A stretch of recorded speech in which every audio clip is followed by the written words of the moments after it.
नमस्कार। माउन्टेन समाचारमा स्वागत छ। म सचिता बुढाथोकी र म विद्या तामाङ। सुरुमा अहिलेसम्मका मुख्य समाचार।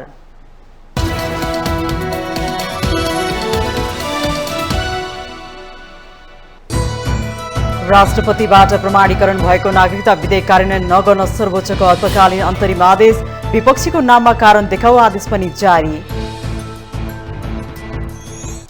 नागरिकता विधेयकको विरोधमा संसदमा प्रतिपक्षी दलको नाराबाजी। संसदको दुवै सदनको बैठक आजसम्मको लागि स्थगित। विधेयक नसच्याए संसद चल्न नदिने अडान। मुलुकलाई आत्मनिर्भर बनाउनु पर्ने बेला सरकारले विदेश भ्रमणमा गएर 15 भैँसी मागेको प्रति नागरिकको असन्तुष्टि चुलियो। मुलुकको नेतृत्वले भिखारी शैली देखाउन नहुने तर्क। दौते सम्बन्ध भएका सबै देशमा वैदेशिक रोजगारी खुला गर्ने सरकारको तयारी। 179 वटा मुलुकमा नेपालीहरू रोजगारको लागि जान सक्ने इराकको प्रतिबन्ध पनि खुल्दै। कर्णाली र गण्डकी प्रदेश सरकारले ल्याए नीति तथा कार्यक्रम। वार्षिक 10,000लाई रोजगारीदेखि भान्साबाट ग्यास चुलो हटाउने सम्मका योजना। चीन र अमेरिका बीचको द्वन्द्वको कारण विश्वको लागि असह्य विपद ल्याउने चीनिया रक्षा मन्त्रीको चेतावनी। अमेरिकासँग वार्ताको लागि तयार रहेको भनाई। र पुलिससँग हार्यो ए डिभिजन लीग उपाधि दावेदार मछिन्द्र क्लब। एनआरटी र हिमालयन बीचको खेल बराबरीमा सङ्कटाले खुमलटालाई 3-0 गोल अन्तरले हरायो।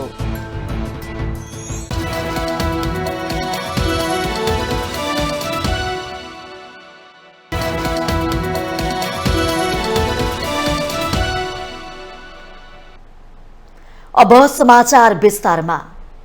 सर्वोच्च अदालतले राष्ट्रपतिबाट प्रमाणीकरण भएको नागरिकता विधेयक कार्यान्वयन नगर्न अल्पकालीन अन्तरिम आदेश दिएको छ। सर्वोच्च अदालतका न्यायाधीश मनोज शर्माको एकल इजलासले राष्ट्रपति रामचन्द्र पौडेलले गत बुधबार प्रमाणीकरण गरेको नागरिकता विधेयक कार्यान्वयन नगर्न अल्पकालीन आदेश जारी गरेको सर्वोच्च अदालत प्रवक्ता विमल पौडेलले जानकारी दिनुभएको छ। राष्ट्रपति पौडेलले गैर संवैधानिक रूपमा नागरिकता विधेयक प्रमाणीकरण गरेको भन्दै वरिष्ठ अधिवक्ता सुरेन्द्र भण्डारी र बालकृष्ण न्यौपानेले रिट दायर गरेका थिए। उक्त रिटमाथि आइतबार सुनवाई गर्दै सर्वोच्चले अल्पकालीन अन्तरिम आदेश जारी गरेको छ भने अन्तरिम आदेशको लागि दुवै पक्षलाई बोलाएको छ। यस्तै विपक्षी राष्ट्रपति कार्यालय लगायतका नाममा कारण देखाऊ आदेश पनि जारी गरेको सर्वोच्च अदालतले जनाएको छ।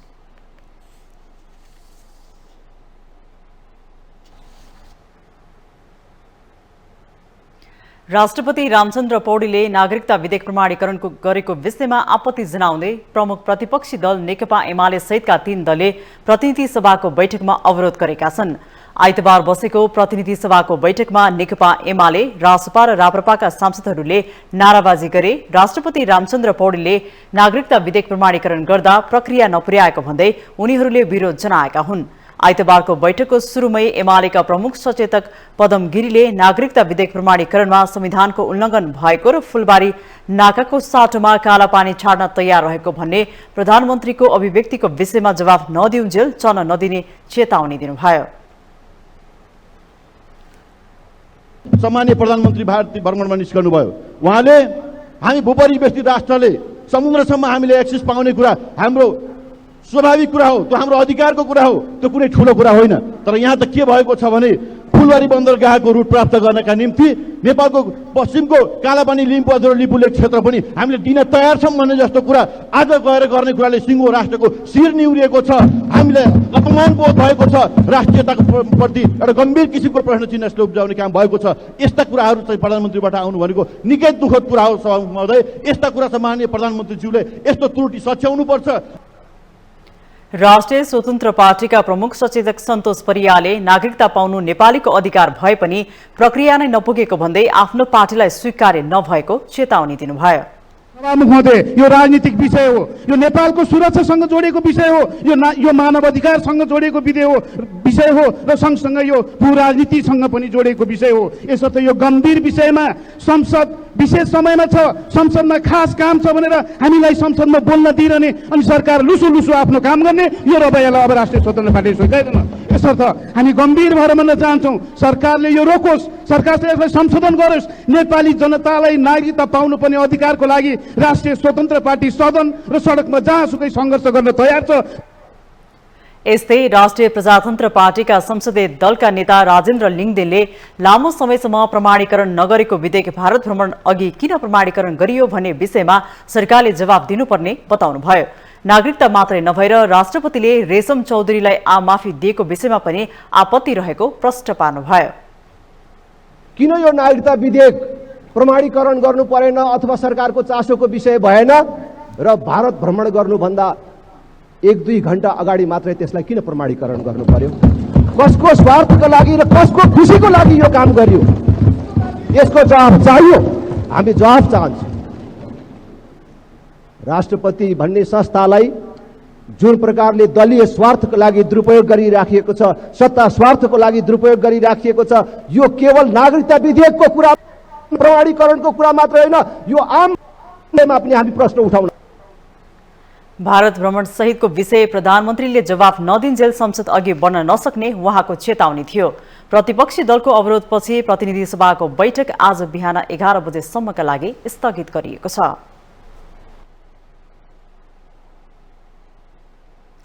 यसैबीच राष्ट्रिय सभाको बैठकमा पनि नेकपा एमाले अवरोध गरेको छ। एमाले आइतबार अवरोध गरेपछि राष्ट्रिय सभाको बैठक आज 1 बजेसम्मको लागि स्थगित गरिएको हो। राष्ट्रपति रामचन्द्र पौडेलले नागरिकता विधेयक प्रमाणीकरण र प्रधानमन्त्रीको भारत भ्रमणको विषयमा राष्ट्रघाती काम गरेको भन्दै एमाले सरकारको जवाब मागेर बैठक अवरोध गरेको थियो। एमाले सांसदहरूको अवरोध नरोकेपछि राष्ट्रिय सभाको आइतबारको बैठक 29 मिनटको लागि स्थगित गरिएको थियो। बैठक सुरु भए लगत्तै एमाले सांसद भैरव सुन्दर श्रेष्ठले समय लिएर बोल्दै राष्ट्रपतिले नागरिकता विधेयक प्रमाणीकरण गरेर संविधानको उल्लङ्घन गरेको आरोप लगाउनु भएको छ। उहाँले भारत भ्रमणका क्रममा प्रधानमन्त्री पुष्पकमल दाहाल प्रचण्डले नेपालको लेपोलेक, लिम्पियाधुरा र कालापानी लगायतको भूभाग बंगलादेशसँगको बाटो पाउने शर्तमा भारतलाई छोड्न तयार रहेको कुरा गरेर राष्ट्रघाती काम गरेको जिकिर गर्नुभयो। त्यसैले भ्रमणका सन्दर्भमा प्रधानमन्त्रीले जवाफ दिनुपर्ने उहाँले माग गर्नुभयो।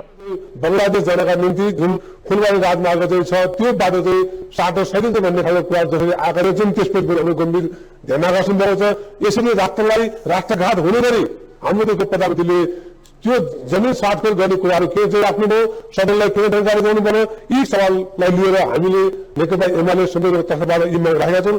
यी कुराहरूको जवाब के बुझ्न नहुँदासम्म यो सदनलाई अगाडि नबढाओस् भन्ने म अनुरोध गर्न चाहन्छु। धन्यवाद। यो विषयमा राष्ट्रिय सभाका अध्यक्ष गणेश प्रसाद तिमसनाले सरकारलाई जवाब दिन रुलिङ गर्नु भएको थियो।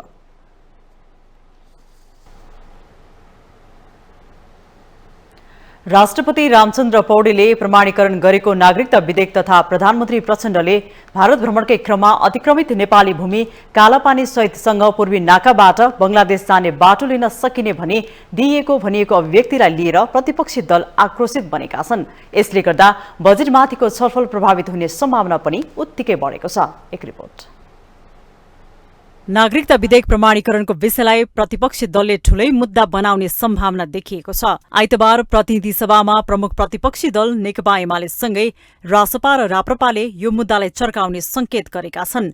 उनीहरूले प्रधानमन्त्री प्रचण्डले भारत भ्रमणका क्रममा भारतले मिचेको नेपाली भूमि पूर्वी नाकाबाट बंगलादेश जाने बाटोसँग साट्ने भनी अभिव्यक्ति दिएको आरोप समेत लगाएका छन्। यी दुई विषय अब केही दिन नेपाली राजनीतिको केन्द्र भागमा पर्ने निश्चित देखिएको छ। आइतबार संसद भवनबाट बाहिरिँदै गर्दा नेकपा एमालेका अध्यक्ष केपी शर्मा ओलीले संविधान र भूमिको रक्षापछि मात्रै संसदको गतिरोध हटाउने प्रश्न पार्नुभयो। राष्ट्रको रक्षा, संविधानको रक्षा, भूमिको रक्षा, राष्ट्रिय स्वाभिमानको रक्षा, नेपालको समग्र हितको रक्षापछि सेटल। एमालेकै भनाइसँग सहमत देखिन्छन् राष्ट्रिय स्वतन्त्र पार्टी र नेपाल मजदुर किसान पार्टी। यसमा पनि हाम्रो एकदमै चिन्ता, गहिरो चिन्ता छ। आजको हाम्रो अवरुद्धको एउटा विषय चाहिँ यो पनि हो हैन। सो अब उहाँले प्रधानमन्त्रीले चाहिँ यसलाई एकदम मजाले स्पष्टीकरण पनि दिनु पर्यो। फेरि अर्को एउटा अनौठो कुरा के भन्दा अब एयर रुट लिएर आउलान्, अरू के लिएर आउला, भैँसी बोकेर आउनु भएको छ क्या हैन। सो त्यसले गर्दा यो भारत भ्रमण चाहिँ उहाँले जुन राजकीय भन्नुभएको छ, भारत पक्षले यसलाई राजकीय मानिरहेको छैन भन्ने कुराहरू पनि आइरहेछ। भनेपछि यो त उहाँले स्पष्ट पार्नु पर्यो। यो त देशको सार्वभौम सत्ता त्यसपछि आएर स्वाधीनतासँग जोडेको कुरा भएकोले गर्दा हामी यसमा पनि हामी शङ्कालु नै छलफल गरेर संसदको बहुमतबाट पारित भयो भने राष्ट्रपतिले प्रमाणीकरण गर्न पाउने हो।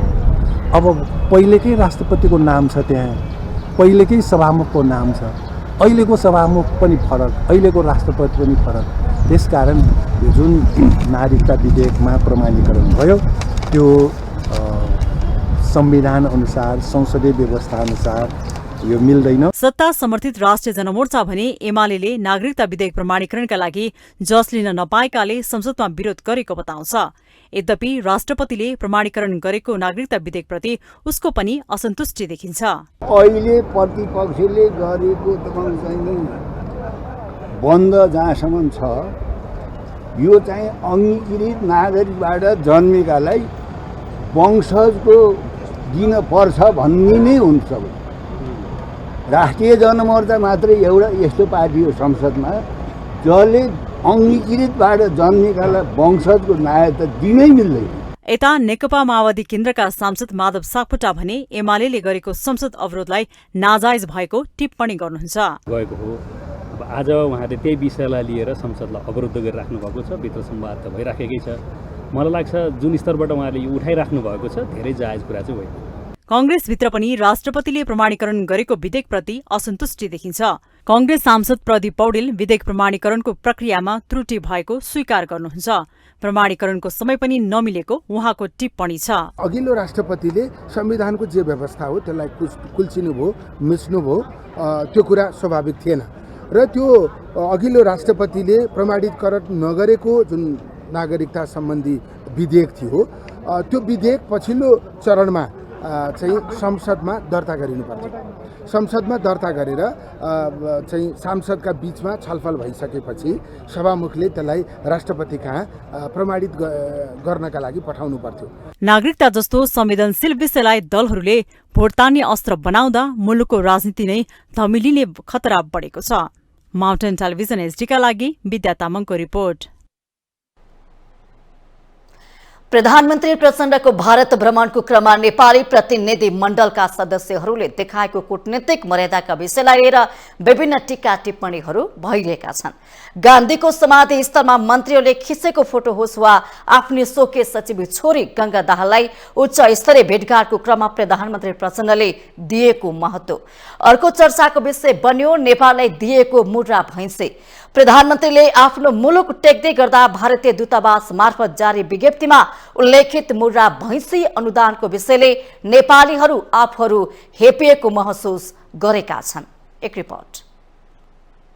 पद र पैसा माग्न विदेशी शक्ति केन्द्रको शरणमा जाने गरेका हाम्रा नेताहरूले मुलुकलाई नै लज्जित गर्ने गरी विदेशीसँग भिखारी शैलीमा अनुदान माग्न थालेका छन्। भर्खरै भारतको 4 दिने औपचारिक भ्रमण सकेर स्वदेश फर्केका प्रधानमन्त्री पुष्पकमल दाहाल प्रचण्डले भारत सरकारसँग 15वटा मुद्रा भैँसी मागेको बारे अहिले सर्वत्र आलोचना भइरहेको छ। हाम्रो नेतृत्वलाई के माग्ने के नमाग्ने भन्ने सामान्य हेक्का छैन। जुन भ्रमणमा जाँदा राज्यकोषबाट करोडौं खर्च भएको छ त्यहाँ गएर राष्ट्रको लागि 10-15वटा भैँसी, 20-30वटा कुखुरा, 2-4 बङ्गुर मागेर ल्याउनु लज्जाको विषय हो। लज्जा त कति बेला बोध भयो भने प्रधानमन्त्रीले 4 दिनको भारत भ्रमण सकेर नेपाल नपुग्दै नेपाल स्थित भारतीय दूतावासले शनिबार दिउँसो विज्ञप्ति मार्फत नेपाल सरकारले माग गरेपछि भारतले नेपाललाई 15वटा मुद्रा भैँसी दिने निर्णय गरेको जानकारी दियो। कृषि तथा पशुपन्छीको क्षेत्रमा दुई देशबीचको सहकार्य अनुरूप नेपाल सरकारको अनुरोधमा 15वटा मुद्रा भैँसी नेपाल सरकारलाई उपलब्ध गराइँदैछ भन्ने सन्देश सहित जारी उक्त विज्ञप्ति भारतीय दूतावासका प्रवक्ताले जारी गरेका हुन्। हाम्रो देशका प्रधानमन्त्रीको बहुआयामिक भनिएको भारत भ्रमणको देखिने उपलब्धि मध्ये 15वटा भैँसी पनि हो। उसो त प्रधानमन्त्री प्रचण्डले भारत भ्रमणमा जाँदा के माग्ने भनेर मेन्यु नै लगेका थिए। हाम्रो नेतृत्वकर्तासँग केही ढङ्ग छैन। विदेश जान मरिहत्ते गर्छन्। भारतले नचाहँदै आफ्नै जोडबलमा प्रधानमन्त्री प्रचण्डले पहिलो विदेश भ्रमण भारतबाट गर्ने अडान लिनु नै गलत थियो। त्यति मात्र होइन, प्रधानमन्त्री प्रचण्डको भारत भ्रमणको क्रममा कूटनीतिक मर्यादा र पदीय हैसियतको धज्जी उडाइएको छ। भारतमा भएका अधिकांश बैठकमा प्रधानमन्त्री प्रचण्डले छोरी गंगालाई अघि सारेपछि मर्यादा क्रम मात्रै भङ्ग भएन, भ्रमणमा जाँदा नेताहरूले के गर्न हुने के गर्न नहुने भन्ने पनि सिक्नुपर्ने देखियो। भारतका उपराष्ट्रपति जगदीप धनखडसँगको भेटको तस्बिरले नै भ्रमणको क्रममा संवैधानिक हैसियत र कूटनीतिक मर्यादा च्युत भएको देखियो। तस्बिरमा उपराष्ट्रपति धनखडसँग प्रधानमन्त्री प्रचण्डको साटो उनकी स्वकीय सचिव गंगा र अर्कोतर्फ परराष्ट्र मन्त्री एनपी साउद उभिएको देखियो, जबकि यस्तो शिष्टाचार भेटमा उपराष्ट्रपतिसँग प्रधानमन्त्री प्रचण्ड उभिनु पर्दथ्यो। उभिने कुरा मात्रै होइन, दिल्लीको राजघाट स्थित महात्मा गान्धीको समाधिस्थलमा प्रधानमन्त्रीले श्रद्धाञ्जली अर्पण गर्दा मन्त्रीदेखि परराष्ट्र मन्त्रालयका कर्मचारीहरू फोटो खिच्न व्यस्त भएको देखियो। श्रद्धाञ्जली दिने बेला तस्बिर खिच्ने नेपाल सरकारका कर्मचारीहरू दुई देशका अधिकारीहरूको बैठकमा डायरी, कलम वा कुनै फाइल नलिकन बसेको देखियो। प्रधानमन्त्रीकै भ्रमण टोलीमा गएका कतिपय पत्रकारहरू अलपत्र परे। यो सबै हुनुको पछाडि सिस्टममा चल्न नखोज्नु नै हो। यस्ता अव्यवस्थित भ्रमणले हाम्रो राष्ट्रको नै बेइज्जत भइरहेको देखिन्छ। नेपाली जनताले भिख मागा शैलीमा प्रधानमन्त्रीले मागेको मन पराउँदैनन्। मुलुक हाँक्नेहरूले यस विषयको हेक्का राख्न जरुरी छ। सरकार भिख मागा भएर हिँड्न मिल्दैन। मुलुकभित्र भइरहेको भ्रष्टाचार रोक्न सके हाम्रो देश आर्थिक रूपमा छिटै अब्बल हुन सक्छ। मुलुकलाई पूर्ण रूपले परनिर्भर बनाएर छिमेकीसँग गाई भैँसी कुखुरा माग्ने होइन। विभिन्न राष्ट्रसँग हाम्रा नेतृत्वकर्ताले गरेका असमान सन्धि सम्झौताका कारण आज हाम्रो मुलुकको अस्तित्व नै संकटमा छ। सुगौली सन्धिदेखि एमसीसीसम्म नेपालले घाटा नै घाटा सहनु परेको छ। यसरी राष्ट्रको अस्तित्व समाप्त पार्ने काम गरेर 2 थान पालदेखि 4 बोरा चामल माग्न करोडौं खर्च गरेर विदेश भ्रमण गर्नुको केही औचित्य छैन, किनकि सरकारी नीतिकै कारण नेपाल परनिर्भर बनेको हो। प्रधानमन्त्री प्रचण्डले भारतसँग भैँसी माग्नुको सट्टा भारतसँगको व्यापार घाटा कम गर्न कृषिजन्य वस्तु आयातमा कडाई गर्न सकेको भए त्यो हाम्रा लागि अवश्य पनि उपलब्धि हुन सक्थ्यो। नेता मात्र होइन, सरकारी कर्मचारी पनि आफू खुसी विदेश भ्रमणमा जाँदा राज्य कोषबाट ठूलो रकम खर्च भइरहेको छ। सांसदहरूदेखि संवैधानिक निकायका उच्च पदाधिकारीसम्म गैर सरकारी संस्थाको भ्रमणमा जाने गरेका छन्। कतिपय सांसदहरू संसद सचिवालयलाई जानकारी समेत नगराएर आइएनजिओका कार्यक्रममा विदेश जाने गरेका छन्। प्रधानमन्त्री तथा मन्त्री परिषद कार्यालयको तथ्याङ्क अनुसार गत साल पुष महिनादेखि वैशाखसम्म भएका सरकारी भ्रमणमा 50 करोड भन्दा बढी रकम खर्च भएको छ। वर्षेनी कम्तीमा 2 अर्ब रुपैयाँ नेता र कर्मचारीको विदेश भ्रमणका नाममा खर्च हुने गरेको अर्थ मन्त्रालयको तथ्याङ्कले देखाउँछ। तर को कहाँ जान्छन्, किन जान्छन् र उपलब्धि के हुन्छ भन्ने केही पनि अत्तो पत्तो छैन। त्यसैले करदाताले तिरेको पैसामा प्रधानमन्त्रीदेखि मन्त्री, तिनका आसेपासे र कर्मचारीहरूले गर्ने गरेको विदेश भ्रमण नियन्त्रण हुन जरुरी छ। नेपाललाई मागी खाने देश बनाउने होइन, आत्मनिर्भर बनाउने हो। माउन्टेन टेलिभिजन एसडी राजनीतिक ब्युरो। माउन्टेन समाचारमा पालो भएको छ ब्रेक।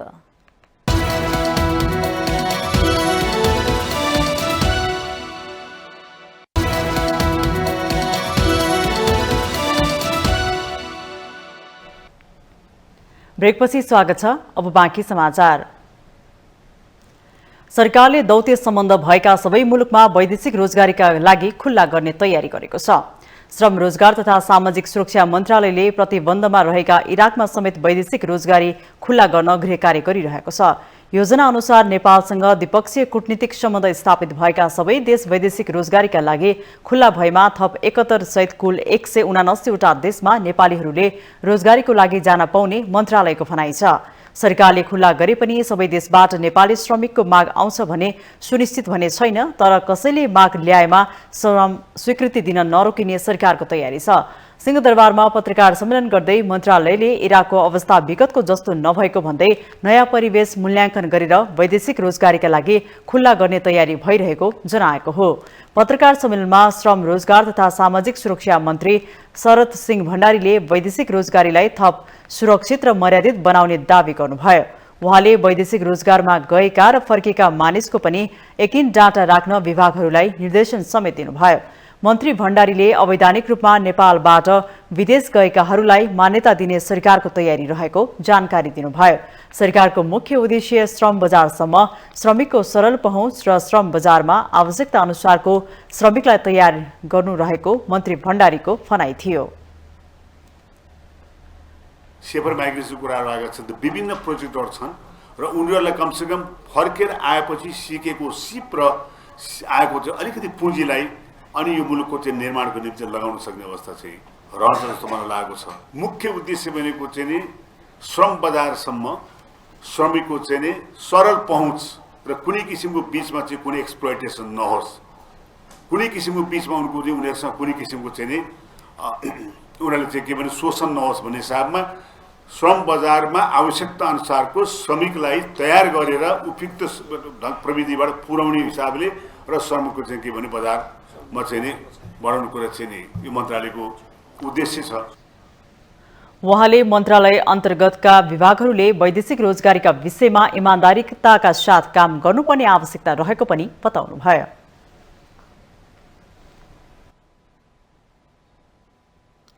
नक्कली भुटानी शरणार्थी प्रकरणमा मुछिएका आरोपीमाथिको थुन्चेक बहस आइतबारदेखि सुरु भएको छ। हालसम्म पक्राउ परेका सबै 18 जनाको बयान सम्पन्न भएपछि थुन्चेक बहस सुरु भएको हो। थुन्चेक बहसपछि आरोपीहरूलाई पूर्वपक्षमा पठाउने वा नपठाउने भन्ने बारेमा निर्णय लिइनेछ। यो प्रकरणमा पूर्व उप प्रधानमन्त्री टोपबहादुर रायमाझी, पूर्व गृहमन्त्री बालकृष्ण खाँड, निलम्बित सचिव टेकनारायण पाण्डे, तत्कालीन गृहमन्त्री रामबहादुर थापाका सुरक्षा सल्लाहकार इन्द्रजित राई, भुटानी शरणार्थी नेता टेकनाथ रिजाल, केशव दुलाल र सानु भण्डारी लगायतका 18 जनासँग काठमाडौँ जिल्ला अदालतका न्यायाधीश प्रेम प्रसाद न्यौपाने लगायतले बयान लिन सुरु गर्नु भएको छ। जिल्ला सरकारी वकिलको कार्यालय काठमाडौँले पक्राउ परेका 18 सहित फरार रहेका 23 जनालाई संगठित अपराध, किर्ते, ठगी तथा राज्य विरुद्धको आरोप गरे 4वटा मुद्दा लगाउँदै 27 करोड 50 लाख बिगो माग दाबी सहित काठमाडौँ जिल्ला अदालतमा जेठ 10 गते मुद्दा दायर गरेको थियो।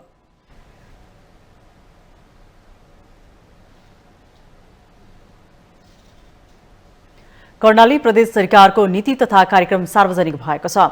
प्रदेश प्रमुख तिलक परियाले प्रदेशसभाको 5औं बैठकमा नीति तथा कार्यक्रम प्रस्तुत गर्नु भएको हो।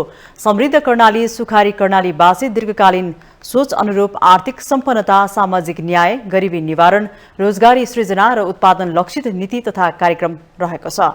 कार्यक्रम विशेष गरी कृषि, पर्यटन, स्वास्थ्य र रोजगारीसँग जोडिएर आएको छ। प्रदेशसभामा नीति तथा कार्यक्रम प्रस्तुत गर्दै प्रदेश प्रमुख परियाले वार्षिक 10,000लाई रोजगारी दिने उद्देश्य अनुरूप कर्णाली समृद्धिका लागि अभियान सञ्चालन गरिने बताउनुभयो।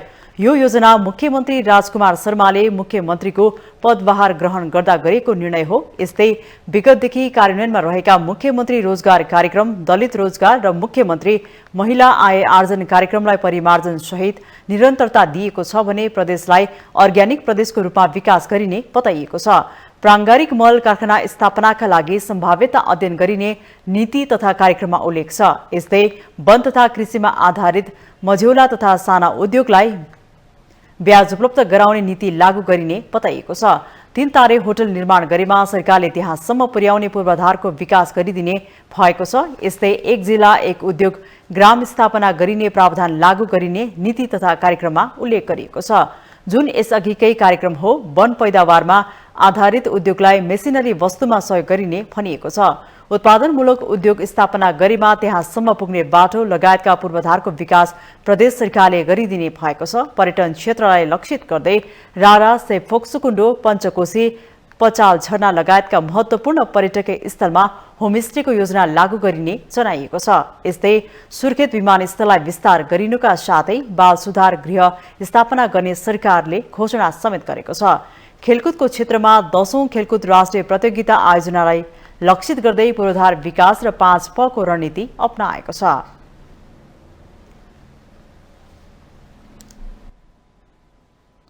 यसैगरी गण्डकी सरकारले पनि आर्थिक वर्ष 2080-81 को नीति तथा कार्यक्रम प्रस्तुत गरेको छ। प्रदेश प्रमुख पृथ्वी मान गुरुङले प्रदेशसभाको नीति तथा कार्यक्रम प्रस्तुत गर्नु भएको हो। गण्डकी प्रदेशले सुक्खा खेतीयोग्य जमिनमा लिफ्टिङबाट सिँचाइ पुर्याउने नीति लिएको छ। प्रस्तुत नीति तथा कार्यक्रममा सम्भाव्य फाँटहरूमा लिफ्ट र भूमिगत जलस्रोत मार्फत सिँचाइ गर्ने उल्लेख गरेको छ। गण्डकी सरकारले आगामी आर्थिक वर्षदेखि विद्युतीय चुलोलाई प्रयोग गर्न पनि प्रोत्साहन गर्ने भएको छ। भान्साबाट एलपी ग्यास प्रतिस्थापना गर्न विद्युतीय चुलोलाई प्रोत्साहन दिने भएको हो। यसको लागि कार्यविधि बनाउने नीति तथा कार्यक्रममा जनाइएको छ। यस्तै प्रदेश सरकारले गण्डकी भर लिफ्ट प्रविधिमा आधारित खानेपानी आयोजनाको विद्युत महसुल तिरिदिने भएको छ। खानेपानीलाई निःशुल्क बनाउन लिफ्ट प्रविधिमा आधारित खानेपानीको सम्पूर्ण महसुल प्रदेश सरकारले तिर्ने नीति तथा कार्यक्रममा बताइएको छ। गण्डकीका मुख्यमन्त्री सुरेन्द्र राज प्रकाश पाण्डेले मुख्यमन्त्री नियुक्त भएपछि लिफ्ट खानेपानीको विद्युत महसुल गत 100% सरकारले तिर्ने निर्णय लिनु भएको थियो। 241 बुँदे नीति तथा कार्यक्रममा उज्यालो प्रदेश अभियानलाई निरन्तरता दिने, काठको पोल विस्थापित गर्ने लगायतका अधिकांश पुरानै कार्यक्रमलाई निरन्तरता दिएको छ। निःशुल्क डायलिसिस सेवामा पालो कुर्नुपर्ने अवस्था अन्त्य गर्ने, भरतपुर क्यान्सर अस्पतालसँग सम्झौता गरेर क्यान्सर उपचारमा 1 लाखसम्म आर्थिक सहायता प्रदान गर्ने, गर्भवती र नवजात शिशुको आकस्मिक उपचारमा निःशुल्क एयर एम्बुलेन्स सञ्चालन गर्ने, महिला स्वयंसेविकालाई प्रोत्साहन दिने लगायतका कार्यक्रम समावेश गरिएका छन्। यस्तै डिजिटल गण्डकी प्रदेश कार्यक्रम सञ्चालन गरी प्रविधि मैत्री सिकाइ सञ्चालन गर्ने, विद्यार्थीको प्रतिभा उजागर गर्ने फ्राइडे फ्युचर कार्यक्रम सञ्चालन गर्ने योजना पनि प्रदेश सरकारले ल्याएको छ।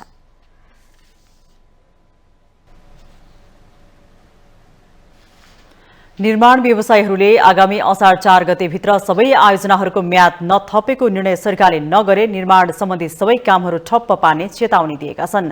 नेपाल निर्माण व्यवसायी महासंघले आइतबार काठमाडौँमा पत्रकार सम्मेलन गरी सो चेतावनी दिएको हो। प्रधानमन्त्री पुष्पकमल दाहाल प्रचण्ड, अर्थमन्त्री डाक्टर प्रकाश शरण महतसँग पटक पटक छलफल हुँदा गरिएको सहमति अनुसार सबै आयोजनाहरूको म्याद यही असार 4 गतेभित्र नथपे निर्माण कार्य ठप्प पारी आन्दोलनमा जान बाध्य हुने महासंघका अध्यक्ष रवि सिंहले बताउनुभयो। निर्माण क्षेत्र अर्थतन्त्रलाई चलायमान पार्ने उद्योगहरूको पनि उद्योग भएकाले त्यसको माग सम्बोधन गरेर अघि बढ्न सरकारलाई फेरि पनि खबरदारी गर्नु परेको उहाँले स्पष्ट पार्नुभयो। महासंघले निर्माण व्यवसायीहरूको माग सम्बोधन अब पनि नभए सबै इजाजत राज्यलाई बुझाएर आन्दोलनमा होमिन बाध्य हुने चेतावनी समेत दिनुभएको छ। सम्पूर्ण विकास मन्त्रालयका मन्त्रीजीहरू र सचिवजीहरूसँग हामीले अहिले धैर्यतापूर्वक नै संवाद गरिरहेका छौँ। आजको दिन पनि हामी धैर्यतापूर्वक मुलुकलाई अस्तव्यस्त हामीले आन्दोलन गर्ने भनेर हामीले जुन भनिरहेका छौँ, आन्दोलनको विभिन्न स्वरूपहरू हुन्छ र अन्ततः यहाँले भन्नुभएको जस्तै हामी बाध्य पनि हुन सक्छौँ। तर लामो समयदेखि धैर्यतापूर्वक सरकारसँग हामी संवादै गरिरहेका छौँ र संवादबाटै यो समस्याको जटिलता, समस्याको गम्भीरता सम्मान्य प्रधानमन्त्रीज्यूलाई हामीले 2 पटकसम्म बसेर छलफल गरेर बुझायौँ। सरकारले समयमै आवश्यक बजेटको व्यवस्था नगरी आयोजनाहरूको म्याद थप नगर्दा मुलुकको पूर्वाधार निर्माणको कामले गति लिन नसकेको पनि अध्यक्ष सिंहले बताउनुभयो।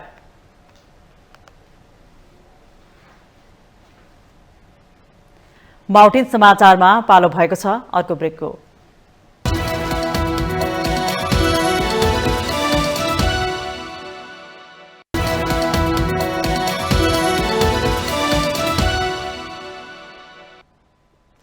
ब्रेकपछि पुनः स्वागत छ। अब बाँकी समाचार। राष्ट्रिय दलित आयोगका अध्यक्ष देवराज विश्वकर्माले दलित समुदाय गम्भीर मानव अधिकारबाट वञ्चित भइरहेको अवस्थामा सरकारले पनि विभेद गरेको आरोप लगाउनु भएको छ। 17औं राष्ट्रिय जातीय भेदभाव तथा छुवाछुत उन्मूलन दिवसका अवसरमा दलित आयोगमा आयोजित पत्रकार सम्मेलनमा उहाँले यस्तो बताउनु भएको हो। अध्यक्ष विश्वकर्माले सबै प्रकारको मानव सूचाङ्कबाट पछाडि परेको दलित समुदायलाई राज्यले विकासको मूल प्रवाहमा समाहित गर्न नसकेको गुनासो गर्नु भएको छ। मध्य प्रदेशका चमार समुदायका बालबालिकाहरूको जन्म दर्ता नहुँदा उनीहरू आधारभूत शिक्षाबाट नै वञ्चित हुनुपर्ने अवस्था आएको उहाँको गुनासो छ।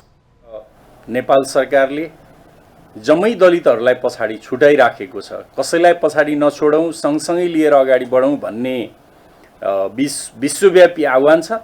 तर नेपाल सरकारले जो शिक्षामा पछाडि छन्, जो मानव विकासको सबै प्रकारका सूचकाङ्कहरूमा पछाडि छन्, उनीहरूलाई पछाडि छोडिराखेको छ। पछिल्लो समय अन्तर्जातीय सम्बन्धका कारण एक दलित युवाले सामाजिक तथा कानुनी रूपमा भोग्नु परेका विषयमा बोल्दै उहाँले कानुनले नै संरक्षण गर्दा पीडितले न्याय पाउन नसकेको जिकिर गर्नुभयो।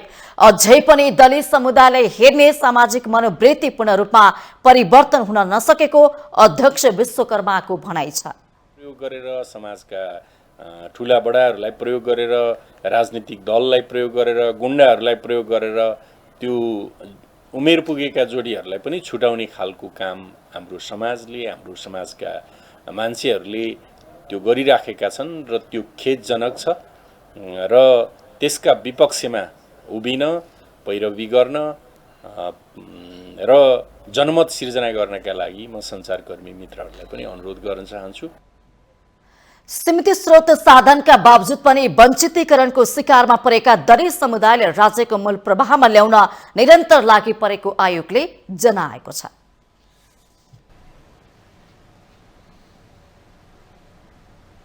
16 वर्ष अघिको बहुचर्चित गौर हत्याकाण्डको छानबिन हुनुपर्ने माग राखी सर्वोच्च अदालतमा रिट निवेदन दर्ता भएको छ। घटनामा मारेका आफन्तहरूले जिल्ला प्रहरी कार्यालय रौतहटमा जाहेरी दिँदा समेत कुनै छानबिन अघि नबढेको भन्दै अनुसन्धान अघि बढाउन आदेशको माग गरेर सर्वोच्चमा रिट दर्ता भएको हो। रिटमा रौतहट प्रहरी सरकारी वकिल कार्यालय, प्रहरी प्रधान कार्यालय, गृह मन्त्रालय लगायतलाई विपक्षी बनाइएको छ। 2063 चैत 7 गते रौतहटको गौर स्थित राइस मिलको चौरमा भएको झडपमा माओवादीका 27 जना कार्यकर्ता मारिएका थिए भने 100 भन्दा बढी घाइते भएका थिए। त्यो दिन तत्कालीन मधेसी जनअधिकार फोरम र माओवादी एकै समयमा एकै ठाउँमा कार्यक्रम आयोजना गरेको न्युमा झडप भएको थियो।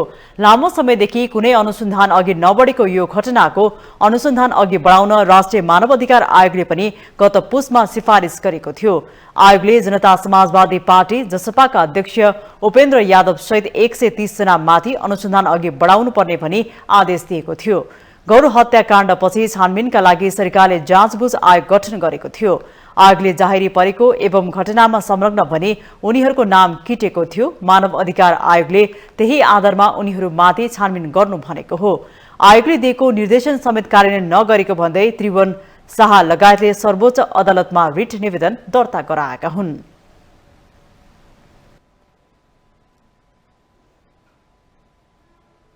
राष्ट्रिय योजना आयोगले पूर्णता पाएको छ। आइतबार राष्ट्रिय योजना आयोगका नवनियुक्त महिला सदस्य डाक्टर अनिता शाह ढुङ्गनाले पद तथा गोपनीयताको शपथ लिएसँगै आयोगले लामो समयपछि पूर्णता पाएको हो। नवनियुक्त सदस्य ढुङ्गनाले आइतबार आयोगका उपाध्यक्ष डाक्टर मेनबहादुर श्रेष्ठ समक्ष पद तथा गोपनीयताको शपथ ग्रहण गर्नु भएको हो। सदस्यको रूपमा ढुङ्गनालाई ज्येष्ठ 14 गते बसेको मन्त्री परिषदको बैठकले रिक्त सदस्य पदमा नियुक्त गरेको हो। आयोगका प्रवक्ता तथा सदस्य डाक्टर रामकुमार फुयालले सदस्य ढुङ्गनाले शपथ लिएसँगै कार्यभार समेत सम्हालेको जानकारी दिनुभएको छ। उहाँले राष्ट्रिय योजना आयोगमा गठन आदेशमा उपाध्यक्ष सहित 7 जना पदाधिकारी रहने व्यवस्था रहेको पनि बताउनु भएको छ। आयोगमा कम्तीमा 1 जना महिला सदस्य हुनुपर्ने अनिवार्य व्यवस्था रहेको छ। प्रवक्ता फुयालले सरकारले ल्याएको बजेटमा मन्त्रालयहरूलाई आयोगले सहयोग गर्ने भन्दै योजनाहरूको अनुगमन तथा मूल्याङ्कनमा कसरी जोड दिने विषयमा आयोग लाग्ने बताउनु भएको छ। पूर्ति भएको छ। यस आयोगमा महिला सदस्यको रूपमा डाक्टर अनिता शाह ढुङ्गेनाले आयोगका मान्य उपाध्यक्षज्यूसँग शपथ लिनुभएको छ र आजैबाट उहाँले कार्यभार सम्हाल्नु भएको छ। खास गरी राष्ट्रिय योजना आयोगमा गठन आदेशको एउटा डिरेक्सन अनुसार आयोगका उपाध्यक्ष सहित 7 जना पदाधिकारीहरू रहने व्यवस्था छ। राष्ट्रिय गौरवका आयोजनाहरूलाई पूर्ण रूपले कार्यान्वयनमा गएर तोकिएको समयमा सक्ने गरी भएको जुन विनियोजन भएको रकमलाई खर्च गराउन कसरी काम गर्ने र पुँजीगत खर्चको जुन चङ्क यसपालि धेरै कम छ त्यसलाई बढाउन के कसरी हामी अगाडि बढ्ने भन्ने विषयमा घनीभूत छलफल हुनेछ। आयोगले सदस्यहरूको जिम्मेवारी बाँडफाँड समेत गरेको छ।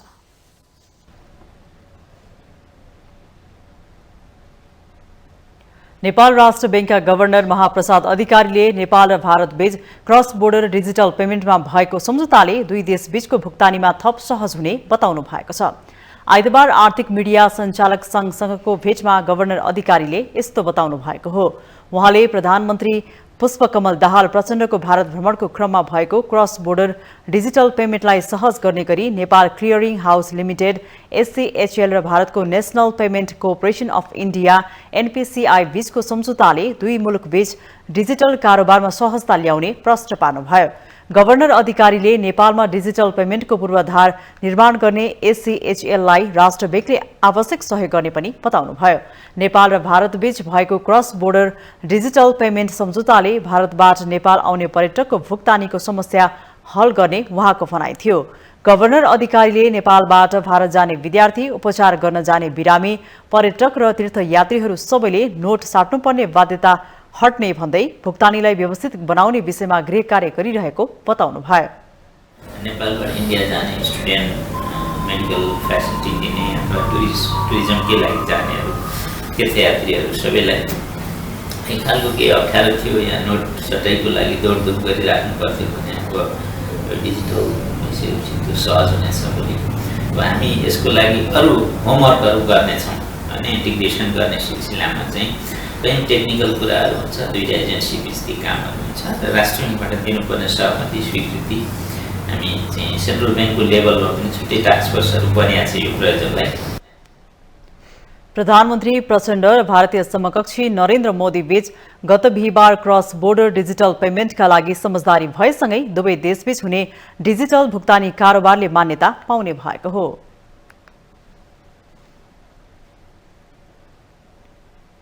हामीसँग आर्थिक, अन्तर्राष्ट्रिय र खेल समाचार बाँकी नै छन्। माउन्टेन समाचारमा पालो भएको छ अर्को ब्रेकको।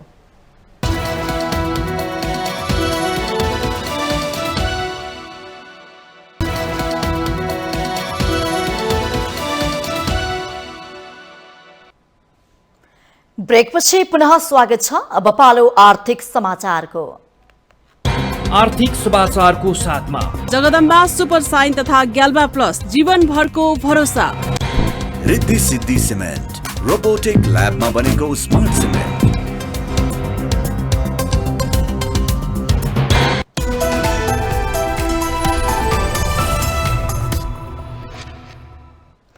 अर्थमन्त्री डाक्टर प्रकाश शरण महतले भारतमा विद्युत निर्यातको समस्या समाधान हुने बताउनु भएको छ। आइतबार नयाँ वाणिज्य स्थित संसद भवनमा सञ्चारकर्मीहरूसँग संक्षिप्त कुराकानी गर्दै अर्थमन्त्री महतले भारत भ्रमण भएसँगै विद्युत निर्यातको समस्या समाधान हुने बताउनु भएको हो। उहाँले विद्युत निर्यातको समस्या नहुनुलाई नेपालले ठूलो उपलब्धिको रूपमा लिनुपर्ने भन्दै उत्पादन बढाएसँगै आन्तरिक खपत पनि बढाउनु पर्नेमा जोड दिनु भएको छ। विद्युत निर्यातलाई बढाउन सके व्यापार घाटा घट्ने अर्थमन्त्री महतको भनाइ छ। जुन निर्यातको जुन समस्या थियो त्यो समस्यालाई चाहिँ समाधान गर्ने चाहिँ काम अगाडि बढेको छ। हामीले विद्युत उत्पादन गर्न सक्नु पर्यो। अब बजारको समस्या हुन्न भन्ने कुरा यो ठुलो उपलब्धिकै कुरा हो जस्तो लाग्छ। यद्यपि यो विषयमा पहिलादेखि नै काम भइरहेको थियो। मन्त्री महतले भारत भ्रमण अत्यन्त सौहार्दपूर्ण र उपलब्धिमूलक रहेको पनि जिकिर गर्नु भएको छ।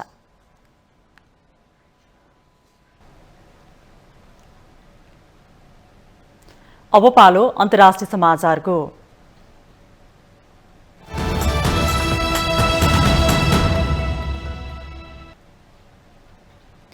चीनिया रक्षा मन्त्री ली साङफूले चीन र अमेरिका बीचको द्वन्द्वका कारण विश्वका लागि असह्य विपत्ति ल्याउने चेतावनी दिँदै चीनले अमेरिकासँग वार्ता गर्न खोजेको बताउनु भएको छ। एसियाको उच्च स्तरीय सुरक्षा सम्मेलनको सांग्रिला संवादमा बोल्दै लीले चीन र अमेरिकासँगै बढ्नका लागि पर्याप्त सम्भावना रहेको पनि जिकिर गर्नुभयो। ली रक्षा मन्त्रीमा नियुक्त भएपछि पहिलो पटक यसरी अन्तर्राष्ट्रिय सम्मेलनमा सम्बोधन गर्नुभएको हो। उहाँले दुई पक्षलाई द्विपक्षीय सम्बन्ध र गहिरो सहयोग बढाउने साझा आधार र हित खोज्नबाट रोक्न नहुनेमा जोड समेत दिनु भएको छ। यस क्रममा रक्षा मन्त्री लीले चीन र अमेरिका बीचको द्वन्द्व वा टकरावले विश्वलाई नै क्षति पुर्याउने कुरा कसैले इन्कार गर्न नसक्ने पनि प्रश्न पार्नुभयो। ताइवान, दक्षिण चीन सागर लगायतका मुद्दालाई लिएर दुई देशबीच तनाव जारी रहँदा चीनिया रक्षा मन्त्रीले आइतबार यस्तो प्रतिक्रिया दिनुभएको हो। शनिबार मात्रै अमेरिकाले सेनाले चीनिया नौसेनाले असुरक्षित युद्ध अभ्यास गरेको भन्दै कडा आलोचना गरेको थियो। चीनले भने ताइवानको शान्ति र स्थिरतालाई कमजोर पार्ने गरी अमेरिकाले उक्साहट गरिरहेको आरोप लगाउँदै आएको छ। यसैबीच अमेरिकी रक्षा सचिव लोयड अस्टिनले सिंगापुरको एक बैठकमा शासित ताइवानको सुशासन जुगाउन अमेरिका गम्भीर रूपमा प्रतिबद्ध रहेको बताउनु भएको थियो। उहाँले सैन्य वार्ता गर्न इन्कार गरेकोमा चीनप्रति पनि असन्तुष्टि जनाउनु भएको थियो।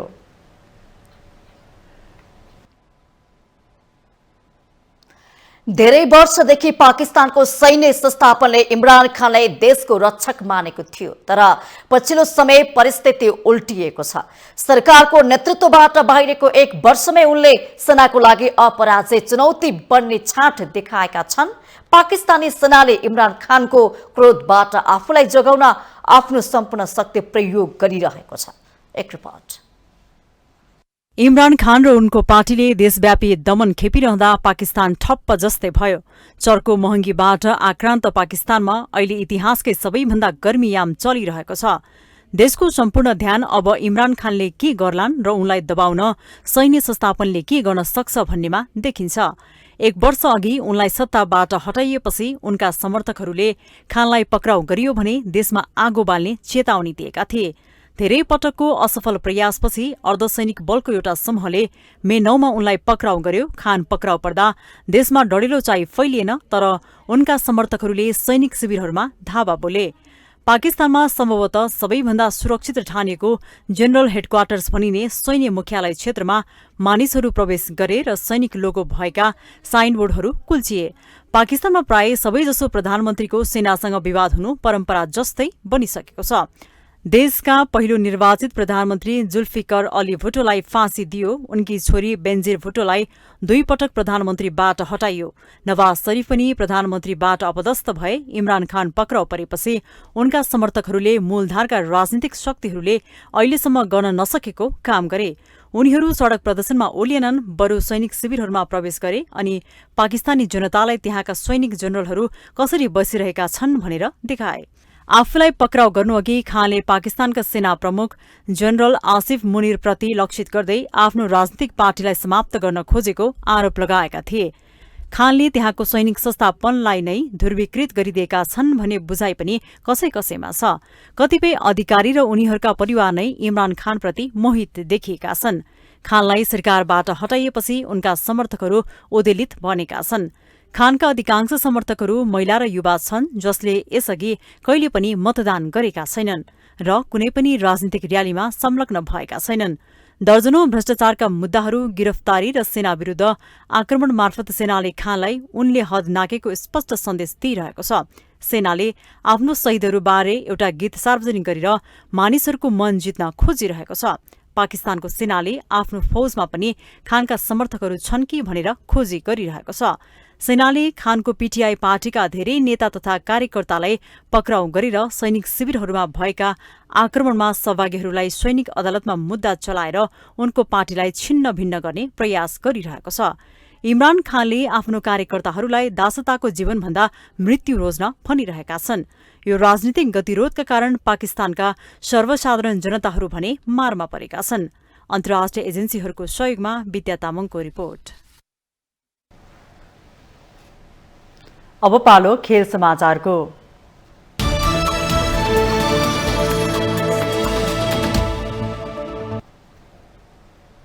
शहीद स्मारक ए डिभिजन लीग फुटबलमा नेपाल पुलिस क्लबले उपाधि दावेदार मछिन्द्र फुटबल क्लबलाई पराजित गरेको छ। च्यासल मैदानमा आइतबार भएको खेलमा पुलिसले मछिन्द्रलाई 2-1 गोल अन्तले पराजित गरेको हो। पुलिसलाई जित दिलाउन मोसेफ ग्याबाहा तोमाले 2 गोल गरे। मछिन्द्रका आफिज ओलावाले 1 गोल फर्काए। यो सँगै पुलिस 24 खेलमा 37 अङ्क जोडेर चौथो स्थानमा रहेको छ। उपाधि होडमा रहेको दावेदार मछिन्द्र भने स्तब्ध भएको छ। यस्तै त्रिपुरेश्वर स्थित दशरथ रंगशालामा भएको अर्को खेलमा एनआरटी र हिमालयनले 1-1 गोलको बराबरी खेल्दै अङ्क बाँडेका छन्। सुरुवाती अग्रता हिमालयनले बनाए पनि त्यसलाई जोगाउन भने सकेनन्। खेलको 52 मिनेटमा दिवस उराउले गोल गर्दै हिमालयन शेर्पालाई सुरुवाती अग्रता दिलाएका थिए, तर खेलको 55 मिनेटमा दिपेश आले मगरले गोल गर्दै एनआरटीलाई 1-1 गोलको बराबरीमा ल्याए। बराबरीसँगै एनआरटीले 24 खेलमा 30 अङ्क जोडेको छ। हिमालयनले 24 खेलमा 31 अङ्क जोडेको छ। त्यस्तै एन्फा कम्प्लेक्समा भएको खेलमा संगठा क्लबले एएफसी खुमलटारलाई 3-0 गोल अन्तरले हराएको छ। संगठाको जितमा निशान खड्का, आयुष खलान र चन्दन कुमार दासले 1-1 गोल गरे। जितसँगै संगठाले 24 खेलमा 30 अङ्क जोडेको छ। संगठा 11औं स्थानमा रहेको छ। खुमलटार 24 खेलमा 24 अङ्क जोडेर पुछारमा रहेको खुमलटार रेलिगेसनमा पर्ने सम्भावना बलियो बनेको छ।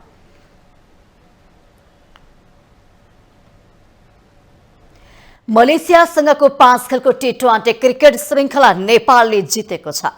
पाँचौं तथा अन्तिम खेलमा मलेसियालाई 3 विकेटले हराउँदै नेपालले श्रृङ्खला 3-2 जितेको हो। नेपालले 2 वर्षपछि जितेको यो पहिलो सिरिज हो। यसअघि सन् 2021 मा नेपालले कतार विरुद्धको सिरिज जितेको थियो। घरेलु टोली मलेसियाले जितको लागि दिएको 110 रनको लक्ष्य नेपालले खेल सकिन 4 बल बाँकी छँदा 7 विकेट गुमाएर भेटायो। नेपाललाई जिताउन सीताराना मगरले 34 रन बनाइन्। रुबिना छेत्रीले 23 तथा अप्सरी बेगमले 15 रन बनाइन्। पहिला ब्याटिङ गरेको मलेसियाले 20 ओभरमा 109 रन मात्र बनाएको थियो। मलेसियाको लागि ओपनर वान जुलियाले सर्वाधिक 47 रन बनाइन्। विनफ्रेड दुराई सिंघमले 24 र माहिरा इजातीले 20 रन बनाइन्। नेपालको लागि कविता जोशीले 4 ओभरमा 12 रन मात्र खर्चेर 2 विकेट लिए। ईश्वरीले 2 ओभरमा 15 रन खर्चेर 1 विकेट लिएकी छिन्।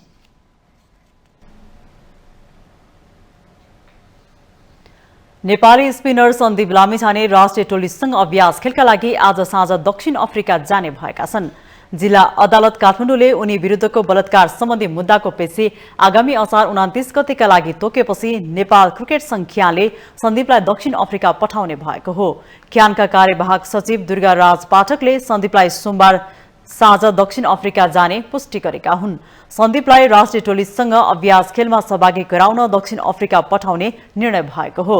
दक्षिण अफ्रिकामा अभ्यास म्याच खेल्न राष्ट्रिय टोलीका अरू सदस्य मंगलबार नै त्यसतर्फ गइसकेका छन्। तर अदालतले फैसला दिने गरी तयारी गरेको सुनवाई पनि अघि बढाएको बेला सन्दीप जानबाट रोकिएका थिए। उच्च अदालत पाटनले गत पुस 29 गते जेलबाट रिहा गर्ने गरी दिएको आदेशमा सन्दीपलाई विदेश जान रोक लगाएको रोक सर्वोच्च अदालतले बदर गरिसकेको छ।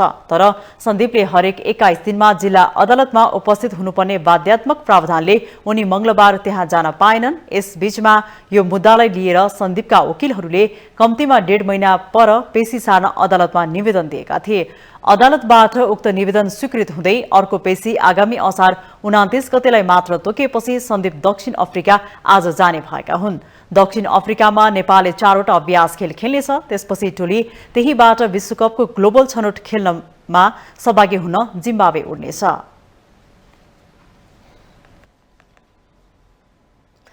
म्यानमारमा आयोजना हुने एएफसी U20 महिला एसियन कप छनौट अन्तर्गत दोस्रो चरणको खेल खेल्न जाने नेपाली महिला टोलीलाई आइतबार विदाई गरिएको छ।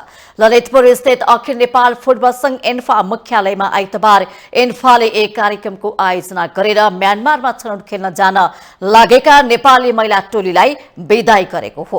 टोलीलाई एन्फाका अध्यक्ष पंकज विक्रम नेङवाङ, प्रवक्ता सुरेश शाह लगायतले विदाई गरेका छन्। अध्यक्ष नेङवाङले म्यानमार भ्रमणलाई सार्थक बनाउन शुभकामना दिएका छन्। छनौट अन्तर्गत नेपाल छनौटको समूह B मा रहेको छ। नेपाल सम्मिलित समूहमा चीन, म्यानमार र चाइनिज ताइपे रहेका छन्। नेपालले जुन 6 मा आयोजक म्यानमारसँग खेल्दै छनौटको सुरुवात गर्नेछ। यसैगरी जुन 8 मा चीन तथा जुन 10 मा चाइनिज ताइपेसँग अन्तिम छनौट खेल खेल्नेछ। नेपालले यसअघि प्यालेस्टाइनमा भएको पहिलो चरणमा घरेलु टोली प्यालेस्टाइन र उत्तरी मरियाना आइल्यान्डलाई समान 6-0 ले पराजित गर्दै दोस्रो चरणमा प्रवेश गरेको थियो। नेपाली टोलीको कप्तानी दिपा शाहीले सम्हालेकी छिन्।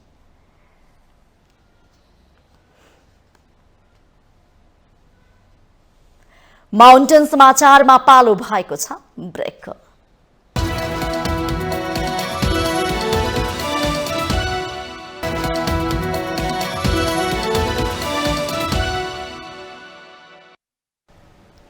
ब्रेकपछि पुनः स्वागत छ।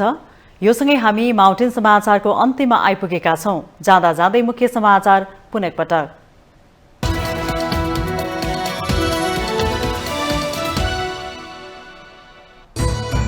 राष्ट्रपतिबाट प्रमाणीकरण भएको नागरिकता विधेयक कार्यान्वयन नगर्न सर्वोच्चको अल्पकालीन अन्तरिम आदेश। विपक्षीको नाममा कारण देखाउ आदेश पनि जारी। नागरिकता विधेयकको विरोधमा संसदमा प्रतिपक्षी दलको नाराबाजी। संसदको दुवै सदनको बैठक आजसम्मको लागि स्थगित। विधेयक नसच्याई संसद चल्न नदिने अडान। मुलुकलाई आत्मनिर्भर बनाउनु पर्ने बेला सरकारले विदेश भ्रमणमा गएर 15 भैँसी मागेको प्रति नागरिकको असन्तुष्टि चुलियो।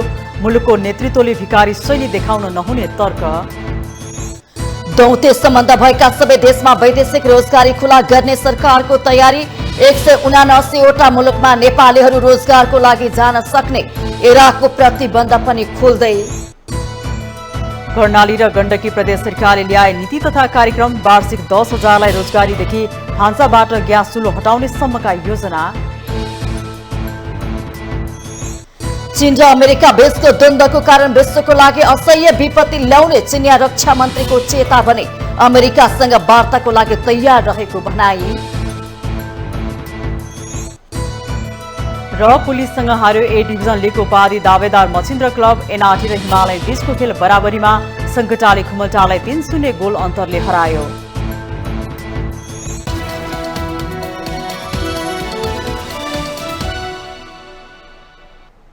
माउन्टेन समाचार अहिलेलाई सकियो। सत्य, तथ्य र निष्पक्ष समाचारको लागि माउन्टेन टेलिभिजन HD हेर्दै रहनुहोला। नमस्कार।